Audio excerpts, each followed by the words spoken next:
Hi friends, my life food Tamil channel வந்து நான் உங்க கற்பகம் பேசுறேன்.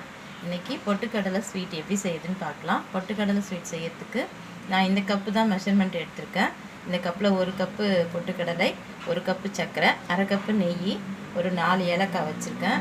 இப்போ மிக்ஸில உடைச்சக்கல்ல, சர்க்கரை, ஏலக்காய் நல்லா நைஸா அரைச்சிட்டு வந்துடலாம். ஸ்வீட் செய்யிறதுக்கு ஸ்டவ் ஆன் பண்ணி pan வச்சுக்கலாம். இந்த நெய் ஊத்திடலாம். ரொம்ப சூடாக கூடாது, லைட்டா சூடானா போதும். ஸ்டவ்வை லோ ஃப்ளேம்ல வச்சிருங்க. இதை அரைச்சிட்டு வந்த உடைச்சக்கல்ல, சர்க்கரை, ஏலக்காய் இது மூணையும் சேர்த்து போட்டு நல்லா மிக்ஸ் பண்ணணும்.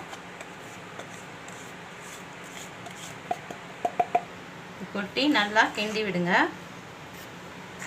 ஸ்டவ் லோ ஃப்ளேம்லேயே வச்சு மொல்லமாக கிண்டி விடுங்க. இந்த பதம் வந்ததும் ஸ்டவ் ஆஃப் பண்ணிடலாம். இது சூடாக இருக்கும், வேறு பாத்திரத்தில் கொட்டி ஆற வச்சு உருண்டை பிடிச்சிக்கலாம். சூடு ஆறிடுச்சு, உருண்டை உருட்டிக்கலாம். கொஞ்சம் வெதுப்பாக இருக்கும் போதே உருட்டிக்கங்க. இது நல்லது, குழந்தைங்களுக்கெலாம் நல்லா விரும்பி சாப்பிடுவாங்க, எல்லாருமே சாப்பிட்லாம். பாருங்கள், இந்த மாதிரி உருண்டையாக உருட்டி வச்சுக்கலாம்.